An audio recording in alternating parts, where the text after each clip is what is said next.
बच्चों, हमारा contemporary Indian education इस पेपर में जो पेपर सेकंड है हमारा, इसमें हमारा 4th यूनिट में विषय चल रहा है सर्व शिक्षा अभियान, जिसको हम एसएसए के नाम से जानते हैं। सर्व शिक्षा अभियान जो भारत में दिसंबर 2001 में वाजपेयी जी की सरकार में चलाया गया एक कार्यक्रम था, जिसका जो मुख्य उद्देश्य था वो था बच्चों प्राइमरी एजुकेशन का यूनिवर्सलाइजेशन करना, यूनिवर्सलाइजेशन ऑफ प्राइमरी एजुकेशन, यानी कि प्राथमिक शिक्षा प्रारंभिक शिक्षा को का सार्वभौमिकीकरण करने के लिए चलाई गई है योजना थी। तो कल बच्चों हमने इसके जो थे इसके फीचर्स पढ़े, इसकी क्या विशेषताएं थी, क्या था ये कार्यक्रम, इसके बारे में जाना। आज जो हम इसमें पढ़ेंगे बच्चों इसके AIIMS and objectives of SSA, इसके क्या उद्देश्य रखे गए, क्या उद्देश्य इसमें निर्धारित किए गए सर्व शिक्षा अभियान के।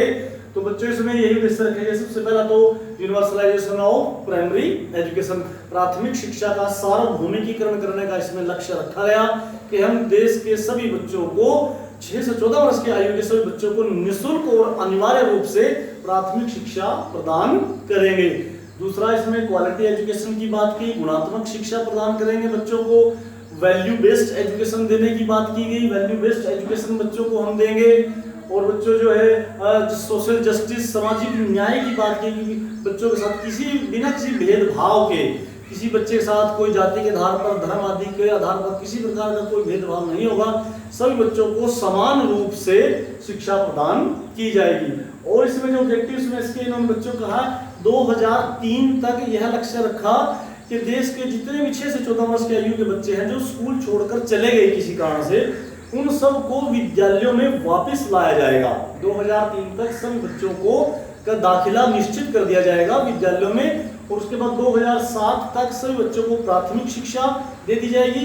और 2010 तक सभी बच्चों को 6 से 14 वर्ष के सभी बच्चों को प्रारंभिक शिक्षा जो हमारी होती है एलिमेंट्री एजुकेशन, वह सब बच्चों को प्रदान कर दी जाएगी। तो इस प्रकार बच्चों इसमें ये ऑब्जेक्टिव्स एंड ऑब्जेक्टिव्स इसके लिए निर्धारित किए गए।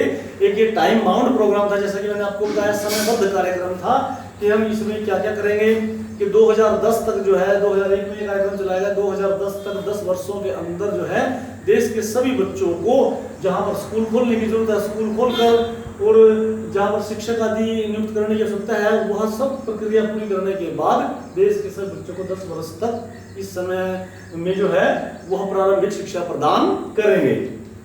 उसके बाद बच्चों इसमें आगे फिर बात आई इसकी मैनेजमेंट स्ट्रक्चर। इसका मैनेजमेंट स्ट्रक्चर किस प्रकार का था, प्रबंधकीय संरचना इसकी कैसी रही। तो बच्चों इसकी प्रबंधकीय संरचना जो है वो 2 प्रकार की है, 2 स्तरों पर है, at central level, at state level, केंद्रीय स्तर पर और राज्य स्तर पर। क्योंकि सर्व शिक्षा अभियान में जो बच्चों जैसे कि मैंने बताया शिक्षा जो है हमारा वो है समवर्ती सूची का विषय है। इस पर केंद्र सरकार और राज्य सरकार दोनों मिलकर कानून बनाती है शिक्षा पर। तो पहले इसकी जो संरचना थी बच्चों मैनेजमेंट स्ट्रक्चर जो इसका था वो सेंट्रल लेवल पर बनाया गया। सेंट्रल लेवल पर इसकी 2 कमेटियां बनाई गई, एक जनरल काउंसिल, दूसरी एग्जीक्यूटिव कमेटी। जनरल काउंसिल का जो स्वयं अध्यक्ष होता है वह भारत का प्रधानमंत्री इसका अध्यक्ष होता है, और देश का शिक्षा मंत्री जो है वो इसका उपाध्यक्ष होता है। और जो इसकी एग्जीक्यूटिव कमेटी है वही सारा कार्य देखती है, सब प्रकार के इसके कार्यक्रम को लागू करवाने का, सुचारू रूप से करवाने का जो कार्य है वो इसकी एग्जीक्यूटिव कमेटी का कार्य है। कार्यकारी समिति जिसको हम बोलते हैं, कार्यकारी समिति का जो अध्यक्ष है भारत का शिक्षा मंत्री, और सचिव जो सेक्रेटरी है एलिमेंट्री एजुकेशन डिपार्टमेंट के वह इसके उपाध्यक्ष होंगे। उन सब शिक्षा विभाग के अधिकारियों की देखरेख में यह सारा कार्य किया जाएगा। इसी प्रकार बच्चों इसका स्टेट लेवल पर भी इसकी वही 2 कमेटियां हैं, जैसे सेंट्रल लेवल पर है ऐसे ही स्टेट लेवल पर, राज्य स्तर पर भी इसकी जो है जनरल काउंसिल और एग्जीक्यूटिव कमेटी। जनरल काउंसिल का अध्यक्ष जैसे सेंटर में प्राइम मिनिस्टर होता है, स्टेट में मुख्यमंत्री होता है, चीफ मिनिस्टर होता है। और उसके बाद जो एग्जीक्यूटिव कमेटी है उसका राज्य का शिक्षा मंत्री और शिक्षा विभाग के जो डायरेक्टर लेवल के अधिकारी वह सब मिलकर इसके कार्य को सुचारू रूप से चलाते हैं। तो इस प्रकार बच्चों इस सर्व शिक्षा अभियान का यह मैनेजमेंट स्ट्रक्चर बनाया गया केंद्र स्तर पर लागू करने के लिए, और राज्य स्तर पर इस कार्यक्रम को सुचारू रूप से चलाने के लिए इसका यह मैनेजमेंट स्ट्रक्चर बच्चों बनाया गया। इसके बाद फिर बच्चों बात आती है फाइनेंशियल स्ट्रक्चर, इसका वित्तीय ढांचा कैसा होगा। क्योंकि भाई देखो सारे देश के बच्चों को कहा गया कि भाई देश के हर कोने कोने तक शिक्षा पहुंचाई जाएगी, ऐसा कोई भी बच्चा शिक्षा से वंचित नहीं रहेगा, कोई भी बच्चा। तो बच्चों इसलिए इसके लिए कहने से यह कार्य नहीं हो जाएगा। देश के में हर जगह पर स्कूल खोले जाएंगे, तो इसके लिए बहुत सारे पैसे की आवश्यकता होगी।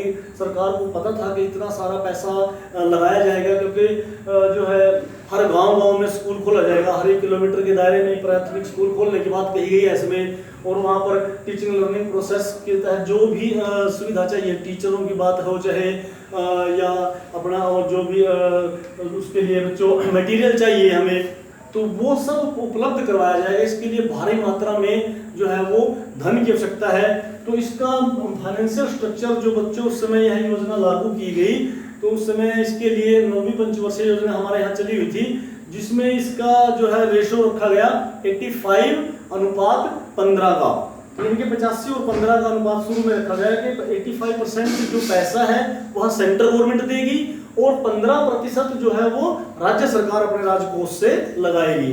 तो उसमें राज्य सरकारों को यह बनाकर देना पड़ेगा सिस्टम कि भाई कहाँ कहाँ पर स्कूल खोले जाएंगे, क्योंकि नई नई बिल्डिंगें बननी थी, पूरे स्कूल खोलने थे, इसके लिए बहुत सारे पैसे की आवश्यकता थी। तो 85% पैसा जो है वो सेंट्रल गवर्नमेंट ने दिया शुरू में, और 15% जो है वो राज्य सरकारों ने लगाया। फिर अगली पंचवर्षीय योजना में बच्चों इस रेशो को 75:25 कर दिया गया। 75% सेंट्रल गवर्नमेंट देगी और 25% राज्य सरकार अपने कोष से लगाएंगी। जब स्कूल खुल गए बच्चों, हर गांव-गांव में हर 1 किलोमीटर के दायरे में एक स्कूल खोला गया। बहुत अरबों करोड़ों रुपया इस पर लगाया गया। इस राशि पर भारत ने जो है अपने बजट से, वर्ल्ड बैंक से, हर प्रकार से पैसा लेकर जो है स्टेट गवर्नमेंट को इसके लिए पैसा दिया। तो बच्चों इसके लिए एक राज्य स्तर पर एक कमेटी बना दी गई कि जो पैसा स्टेट के सेंटर के द्वारा स्टेट को दिया जाएगा, वह खर्च करने की जब वो आधी राशि उसकी खर्च कर देगा, उसके बाद उसको नई ग्रांट जारी की जाएगी। और जब ये 75 और 25 रेशो के बाद जो अब कंटिन्यूटी में जो बच्चों चला हुआ है, वह 50-50 की रेशो चली हुई है। अब 50% सेंट्रल गवर्नमेंट दे रही है और 50% राज्य सरकारें अपने राजकोष से इसमें लगाएगी। तो इस प्रकार बच्चों इसका फाइनेंशियल स्ट्रक्चर इस प्रकार का रखा गया कि सेंट्रल गवर्नमेंट जो है वो स्टेट सरकारों को, राज्य सरकारों को इस प्रकार जो है धनराशि वितरित करेगी इस सर्व शिक्षा अभियान कार्यक्रम को चलाने के लिए, सुचारू रूप से पूरे देश में लागू करने के लिए। और बच्चों ये सारे देश में लागू किया भी गया है। बेशक अगली सरकार, ये वाजपेयी की सरकार 2004 में चली गई, उसके बाद डॉक्टर मनमोहन सिंह भारत के प्रधानमंत्री बने, उन्होंने भी इस कार्यक्रम को आगे बढ़ाया। उन्होंने 2007 तक ही कहा कि हमने भाई इस लक्ष्य को पूरा कर लिया है, प्राप्त कर लिया है, आगे हम जो है ना, उन्होंने सर्व शिक्षा अभियान की बजाय इसको माध्यमिक शिक्षा अभियान के रूप में, इसको RMS से राष्ट्रीय माध्यमिक शिक्षा अभियान के रूप में इसको कार्यक्रम को आगे बढ़ाया है। तो आज भी यह कार्यक्रम इस प्रकार बच्चों हमारे देश में शिक्षा के सार्वभौमिकीकरण करने के लिए चलाया गया है। कार्यक्रम जो है वो सफल रूप से चल रहा है। तो बच्चों आज हमने इसके एम्स एंड ऑब्जेक्टिव्स पढ़े, इसका मैनेजमेंट स्ट्रक्चर हमने किया है और फाइनेंशियल स्ट्रक्चर पर आज बच्चों हमने चर्चा की है।